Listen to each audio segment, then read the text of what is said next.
वहाकज़ा वहाकज़ा वरी फरमायो अशाद वहाकज़ा वहाकज़ा वहाकज़ा, यानी मतिलबु महीनो 30 बि थींदो आहे, 29 बि थींदो आहे।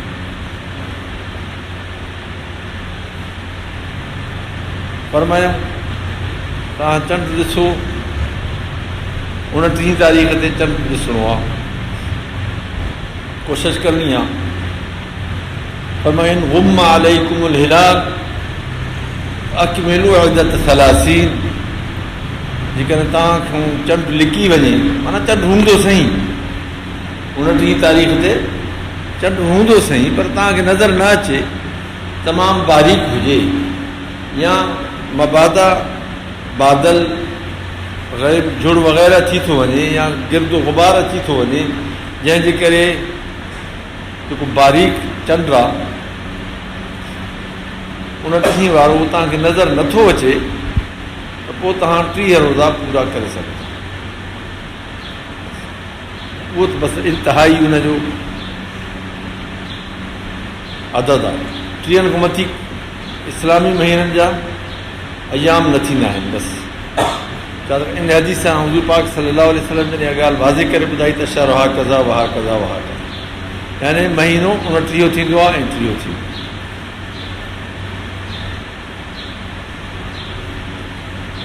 ऐं इन जंहिं सूरत में गिरदो गुबार हुजे ऐं बादल हुजनि, उन सूरत में शरीयत मुताहरा रोयत हलाल जी गवाही खे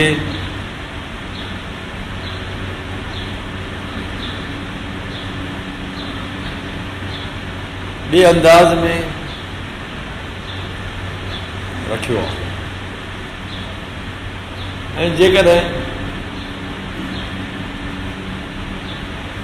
मतिलबु बिल्कुलु साफ़ हुजे, क्लियर हुजे हर जाइ ते, उन वक़्तु उनजी गवाही जो ॿियो हिकिड़ो तरीक़ो आहे। गवाहियूं मुख़्तलिफ़ आहिनि।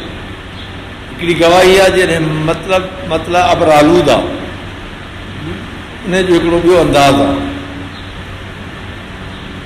मतिलबु जेकॾहिं अबर आलूद हुजे त उन सूरत में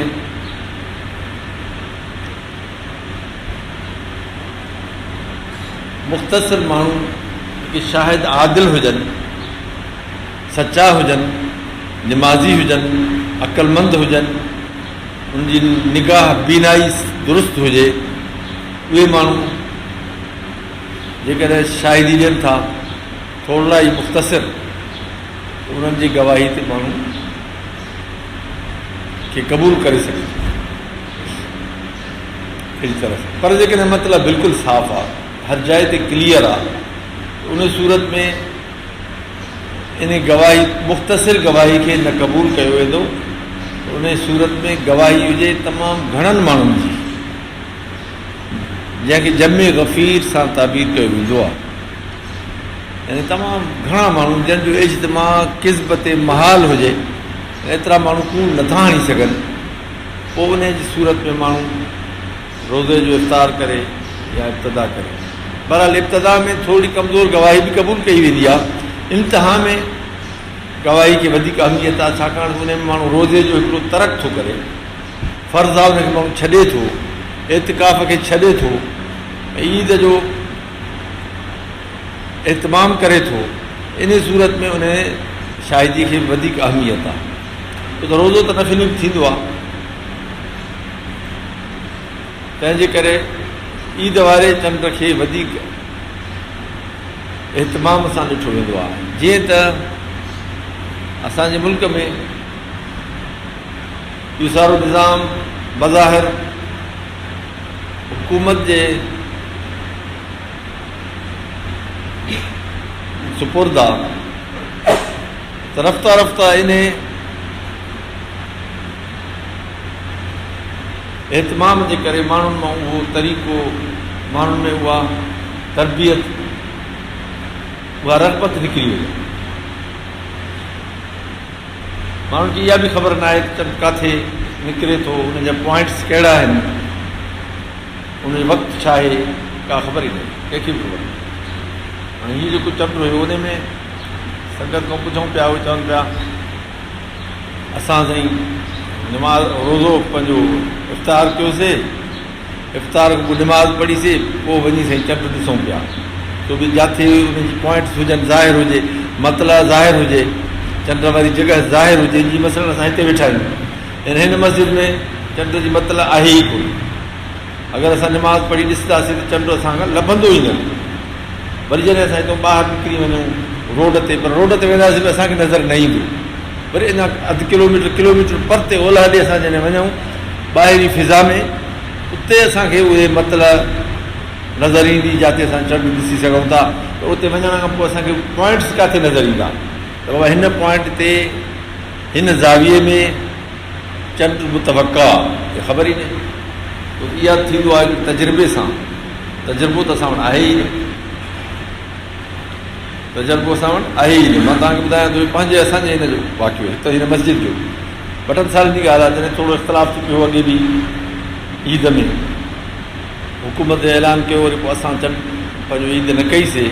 असां ईद हिन जे करे न कईसीं तॾहिं जो उन वक़्तु जेको आहे हुकूमत जंहिं इलाइक़े जो ऐलान कयो उन ई इलाइक़े उन ई शहर सां असां राब्तो क़ाइमु कयोसीं, ऐं राब्ते करण खां पोइ उन्हनि ई माण्हुनि असांखे ॿुधायो जिन जे शाहिदीअ ते हुकूमत जेको आहे ऐलान कयो हो, उन्हनि ॿुधायो त बाबा असां पाण में ॿार हुआ, नौजवान छोकिरा यंग, उन्हनि बि पाण में भोग कया आहिनि, बाक़ी हक़ीक़त में असां चंड कोन ॾिठो आहे। उन्हनि ख़ुदि इहो शाहिदी गवाही ॾिनी।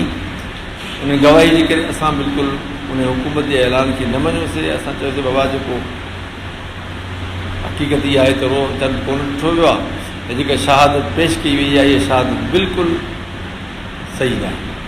उहो माण्हू ख़ुदि पाण इनकार पिया कनि, चवंदो असां ॾिठो ई न आहे, असां पाण में ख़ुशि त पई कई आहे। जीअं छोकिरा चवंदा आहिनि चंड खे ॾिसी हो चंड आहे, ईअं थियो आहे, हक़ीक़त इहा न आहे। इन जे करे असां मुखालफ़त कईसीं। हाणे मुखालफ़त करण में को फ़ाइदो त कोन्हे, सवाबु त न आहे, पर जेकॾहिं माण्हूअ खे ख़बर पइजी थी वञे त न इहा ॻाल्हि ग़लति आहे, त पोइ त माण्हू लाज़मन उन में माण्हू मसूल आहे, ज़िमेदार आहे, जवाबदार आहे। त बाबा जेका तव्हांखे ख़बर पई, पोइ तव्हां छो था चशमपोशी कयो? अलाह जे फ़रीज़े में चशमपोशी रुकन इस्लाम आहे, उन सुन्नत रसूल आहे सल्लल्लाहु अलैहि वसल्लम। होॾे एतिकाफ़ आहिनि जिन में फ़राइज़ बि आहिनि, जिन में वाजिबात आहिनि। इन सभिनी जो हिकिड़ो माण्हू ज़िमो खणी हिकिड़ो ऐलान करे वॾो हिकिड़ो ख़तरनाक आहे। बहरहाल हाणे हिन ईद ते बि अहिड़े क़िस्म जो इख़्तिलाफ़ थी पियो, असां बि ॾाढो परेशान थियासीं। हुकूमत बि तमामु डिले कई। असां बि संगत सां त जेकी शाम खां वठी राब्ते में हुयासीं, पर हुकूमत जे इन ख़ामोशी जे करे असां बि थोरा सुस्त थी पियासीं। सम्झो त शायदि हुकूमत नथी करे त मसइला नथी करे त ठहियो। असांखे बि आम तौर सां ईअं सम्झ में नथो अचे तो चंड आहे, छो त हिते बि असां वटि जेको हुयो इहो गुबार हुयो, चंड ॾिसण जी गुंजाइश न हुई। हालांकि इहो गुबार कल्ह बि हुयो, राति बि हुयो, तमामु जेको आहे चंड जेको अॻी राति तमामु चंड जेको हुयो कमज़ोर हुयो। कमज़ोर छाजे करे पियो लॻे, छो हिते गुबार हुयो, राओ हुयो। राय जे करे ॾिसो न तव्हां, राओ थींदो आहे सिज ई तव्हांखे थधो नज़र ईंदो आहे, सिज जी का रोशनाई आहे, किरण आहिनि ख़तमु थींदा। चंड जेको 1 तारीख़ जो आहे उहो तमामु ज़ईफ़ आहे, राय जे करे उहो हिकु त रिड्यूस थींदो आहे, कमज़ोर नज़र ईंदो आहे। पोइ माण्हू हिकिड़ा माण्हू जेके चवंदा आहिनि अड़े बाबा हिते चंड हो आहे 29 जो आहे, 25 जो आहे, 1 तारीख़ जो आहे। हालांकि ईअं न आहे, उहो तजुर्बे वारो माण्हू ॿुधाए सघे थो त हेतिरो मथे जेको चंड आहे। ऐं जीअं त जेके मौसमियात वारा आहिनि या के रियाज़ीदान आहिनि, उन्हनि जो चवणु इहो आहे, हदीस शरीफ़ में हिकिड़ी रिवायत में बि अचे थो, जेकॾहिं शफ़क़ जे ग़ुरूब ताईं चंड बीठो आहे, शफ़क़ जे ग़ुरूब ताईं जेकॾहिं चंड बीठो आहे, इन चंड खे 2 तारीख़ जो चंड सम्झणु घुरिजे। शफ़क़ जो ग़ुरूब थींदो आहे अॼुकल्ह 1.25 घंटे ते, सिज लही वञे उन खां पोइ 1.25 घंटे में शफ़क़ ख़तमु। शफ़क़ चाहे उहा हुमरत फिल उफ़ुक़ हुजे या बयाज़ फिल उफ़ुक़ हुजे, यानी ॻाढ़ाई हुजे या अछाण हुजे, जो शफ़क़ ॿिनि क़िस्मनि जी थींदी आहे, हिकिड़ी ॻाढ़ हूंदी आहे, ॿी अछा हूंदी आहे। बसि सवा घंटे ताईं, 1 कलाक 20 मिंटनि ताईं बिल्कुलु शफ़क़ जेका आहे ॿई क़िस्म जी शफ़क़ ख़तमु थी वेंदी आहे। पर आमतौरु शफ़क़ जी माना हुमरत चई वेंदी आहे, यानी ॻाढ़। बहरहाल इहो इख़्तिलाफ़ हिकिड़ो हिन साल थोरो माण्हुनि में अची वियो आहे। हिते गिर्द गुबार हुयो त माण्हुनि केतिरनि वीचारनि खे वरी उहो थी वियो, वाम थी वियो त अड़े हिते चंड भरिसां 1 तारीख़ जो आहे, ॾेखारिजी नथो, अड़े बाबा ॾेखारिजे या न ॾेखारिजे, बीठो केतिरो मथे आहे उहो तव्हां ॾिसो, इहो ग़ुरूब कॾहिं थिए थो उहो त तव्हां ॾिसो। पोइ असां हिन बारे में तहक़ीक़ कईसीं, कल्ह बि संगत साथ खां जिथे बि चंड ॾेखारिजे पियो, मां हुन खां पुछा कई, उन्हनि सां मां यकी राब्ते में रहियुसि। 8:30 ताईं बि दोस्तनि ॿुधायो त चंड अञा मथे बीठो आहे, बाक़ाइदे 8:30 ताईं। पोइ 35 ते बि किन दोस्तनि ॿुधायो चंड अञा बीठो आहे, लेकिन हाणे थोरा हेठि मतला में थोरा झुड़ ऐं ककर आहिनि, तंहिं करे असांखे हाणे नज़र नथो अचे। माना 8:35 ताईं बाक़ाइदा चंड बीठो। इहा ॻाल्हि साबित थी करे त चंड बिल्कुलु सही आहे। ऐं अहिड़े क़िस्म जी ॻाल्हि करणु खामखा ग़ैर ज़िमेदाराना त रोज़ो कज़ा कयो, हीअं कयो, फलाण कयो। मूंखे त हिकिड़ो अजब वरितो, जेके माण्हू चवनि था रोज़ो कज़ा कयो, उन्हनि छा चयो आहे ख़बर अथव? उन्हनि ऐलान इहो कयो आहे रोज़ो तव्हां जुमे ते रोज़ो कज़ा करे रखो। त चवंदा आहिनि दुरोह गोरा हाफ़िज़ा नबाशत। जेको माण्हू ग़लति ॻाल्हि कंदो आहे उनखे हाफ़िज़ो बि न हूंदो आहे, ग़लति ॻाल्हि वारे माण्हू खे हाफ़िज़ो न हूंदो आहे। हाणे चवनि था जुमे ते, अड़े बाबा जी कॾहिं अला वजह तस्लीम तव्हांजी ॻाल्हि मञूं त वाक़ई चंड न हुयो, त पोइ ईद जेका आहे उहा जुमे जी, जुमे ते रोज़ो कीअं रखूं? रोज़े कज़ा करण जी तव्हां कीअं त ॻाल्हि कयो? उन्हनि खे इहा ॻाल्हि विसरी वई त माण्हुनि खे छा था चऊं, छा था ब्रीफिंग ॾियूं? पोइ तव्हां ईअं त चओ छंछर जो रोज़ो रखो न, तव्हां जुमे जो कीअं था रोज़ो रखायो? अजीब ॻाल्हि आहे। बसि माण्हू मिड़ई ॻाल्हियूं कनि था, हरू भरू इख़्तिलाफ़ बराए इख़्तिलाफ़, खामखा इख़्तिलाफ़ करण खां हुज़ूर पाक सल्लल्लाहु अलैहि वसल्लम मना कई आहे। हरू भरू इख़्तिलाफ़ न कयो।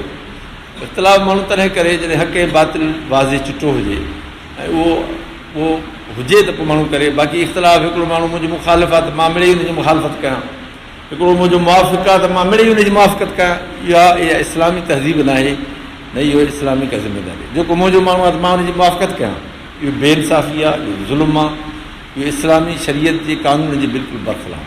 तव्हांजो जेको माण्हू हुजे बसि हुनजी हिमायत कयो, बसि उहो ज़ाहिर हा उहो कूड़ो हुजे तॾहिं बि हिमायत कयोसि, सचो हुजे बि हुनजी हिमायत कयो, ग़लति ॻाल्हि करे बि हिमायत कयो, सची ॻाल्हि सभु हिमायत ज़रूरत। ईअं न आहे।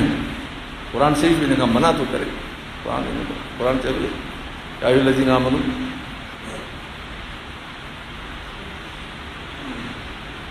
या अय्युहल्लज़ीना आमनू इज़ा जाअकुम फासिकुन बिनबइन फतबय्यनु अन तुसीबू कौमन बिजहालह फतुस्बिहू अला मा फ़अल्तुम नादिमीन वालमू अन्न फ़ीकुम रसूलल्लाह। ए ईमान वारो, तव्हां घणनि गुमाननि खां पासो कयो।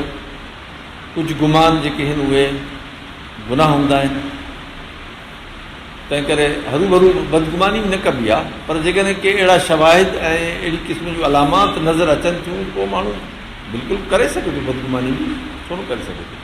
माण्हू भली हुनजी तहक़ीक़ करे, हुनजी मालूमात करे, हक़ ऐं सच खे ॻोल्हे, उहो त ज़रूरी आहे, उहो त ज़रूरी आहे। इहो माण्हू ज़िमेदार आहे हिन जो। अहिड़ी तरह बहरहाल असांजी तहक़ीक़ अॼु ताईं बि इहा ई आहे त अलहमदिल्ला इहो चंड जेको हुयो, ऐं मां काफ़ी जायुनि तां इन जी शाहिदियूं वरितियूं। हालांकि पसनीअ जे इलाइक़े में बि झुड़ हुयो, लेकिन उन खां दश्त जे इलाइक़े में बाक़ाइदी झुड़ न हुयो, साफ़ु हुयो। मतिलबु उते माण्हुनि दोस्तनि ॾिठो, उन्हनि ॿुधायो, कल्ह मां उन्हनि सां ॻाल्हायो, उन्हनि ॿुधायो त हिते बि चंड नज़र आयो।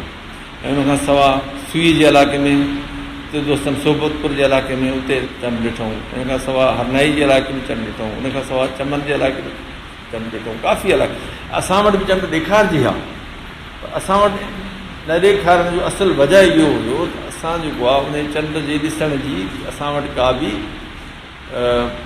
तरबियत न आहे। मां तव्हांखे ॿुधायां न, चंड जेकॾहिं 29 आहे त उनखे फौरन ॾिसणो आहे। जीअं माण्हू निमाज़ पढ़े, मूंखे यादि आहे साईं जन अजरत जन निमाज़ जॾहिं 29 चंड हूंदो हो त रोज़ो माण्हू खोलींदा हुआ न, आज़ानी थी खोले फौरन चवंदा बाबा निमाज़ न पढ़ो, अगरि चंड ॾिसो, चंड ॾिसी अचो पोइ निमाज़ अची पढ़ो। ईअं कंदो त असां वटि इहा तहज़ीब ई कोन्हे। हाणे अब पहिरीं त मानी खाईंदासीं, पोइ साईं खाईंदासीं, पोइ पढ़ंदासीं निमाज़, पोइ निमाज़ पढ़ी, पोइ नफ़िल पढ़ी, पोइ वेंदासीं चंड ॾिसणु। चंड हूंदो ई कुल 15 मिंट आहे 29 तारीख़ में। 15-20 मिंटनि जो चंड काॾां ॾेखारंदो, सिज लहण खां पोइ 15 या 20 मिंट बीहंदो आहे, वधीक न बीहंदो आहे, हूंदो ई कोन। असां जॾहिं वेंदासीं चंड पोइ चवंदासीं चंड कोन्हे, ईअं न आहे। अंदरि कंहिंखे ग़लति माण्हू न चए, जेकॾहिं शहादतूं मिलनि थियूं, माण्हू सुठा आहिनि, शर्ते माण्हू कूड़ा न हुजनि, कूड़ हणण वारा न हुजनि। ईअं त माण्हू कूड़ी शाहिदी बि ॾींदा आहिनि, ख़बर पइजी वेंदी आहे हीअ माण्हू कहिड़ो आहे। इहे हज़रत अलामा साईं कासमी साहिब जन, हज़रत साईं जन जा उस्ताद हुया हज़रत ग़ुलाम मुस्तफ़ा कासमी साहिब, अलाह ते रहमत करे। उहे पाण हिलाल कमेटी जा चेयरमैन हुया कंहिं दौर में। उहे पाण ॿुधाइनि पिया ॻाल्हि। हिकिड़े भेरे मूंखे ॾाढो प्रेशर विधो अचे मर्कज़ में, चयो त अॼु तव्हांखे ईद करणी आहे, असां वटि गवाह आहिनि। हिकिड़ा 10-12 माण्हू गवाह वठी आया अची चयूं त भाई गवाही ॾियनि था। बाबा हाणे साईं उहे के किथां जा मां उन हाणे तादील कीअं कयां? ऐं कानून शरई ईअं आहे त जेको बि गवाह हुजे हुनजी तादील कबी आहे त अया हे गवाह सचो आहे कूड़ो आहे, हिनजी हालात कहिड़ा आहिनि, निमाज़ी आहे बेनिमाज़ी आहे, रोज़ायत आहे बेरोज़ायत आहे, हे हिन जो उथणु वेहणु कीअं आहे, सचो आहे कूड़ो आहे। पोइ इहा तादील करणु, हाणे इहा फटाफट फ़ैसिलो करिणो आहे, सॼी कमेटी वेठी आहे, हाणे फ़ैसिलो कीअं कयूं? ॾाढो मां परेशान थियुसि, साईं पाण बि ॿुधाए मां परेशान थियुसि। हाणे फ़ैसिलो बि हाणे जो हाणे करिणो आहे, सॼी कमेटी इन ॻाल्हि ते बज़िद आहे त बाबा जी ऐलान कयो। पोइ साईं जन फरमाइनि पिया त मूंखे अलाह साईं दिलि में विधो त मां तादील पाण थो कयां। पोइ हुन पुछां थो बाबा त निमाज़ पढ़ंदा आहियो? सभिनी खे ॾाढी त हुयूं, पठाणनि खे ॾाढी त हूंदी आहे, त पंहिंजो जहाज़े असां पका निमाज़ी 5 ई वक़्तु निमाज़ पढ़ंदा आहियूं। वितर बि पढ़ंदा आहियो? हा वितर बि पढ़ंदा आहियूं। चयो दवा कुनूस ॿुधायो? चए हिकिड़े खे बि दुआ कुनूस न आयो, 11 माण्हू हुया। पंहिंजे पोइ तव्हांखे दुआ कुनूस जेको वाजिबु आहे उहा दुआ ई तव्हांखे नथी अचे, तव्हां कीअं निमाज़ी आहियो? निमाज़ पोइ मूंखे तकवीत मिली वई, मां सभिनी जे फ़ैसिले खे रिजेक्ट करे मां चयो मां हिन शायदि न वठंदुसि, मां ऐलान करे छॾियो सुभाणे रोज़ो आहे, ईद आहे। अहिड़ी तरह बहरहाल मतिलबु तहक़ीक़ करणु ज़रूरी आहे ऐं असांखे चंड ॾिसण जी तरबियत हुजणु घुरिजे ऐं अहमियत हुजणु घुरिजे। माण्हू कोशिशि करे माण्हू चंड ॾिसंदो रहे तां त माण्हू खे उन पॉइंट्स जी बि ख़बर पए ऐं उन अवकात जी बि ख़बर पए। अल्लाह तबारक व तआला खां दुआ आहे त अल्लाह साईं असांजे रोज़नि खे, नमाज़ुनि खे, ईदुनि खे क़बूल फ़रमाए। अल्लाह तबारक व तआला जेका ग़लती थी वई आहे अल्लाह से माफ़ फ़रमाए।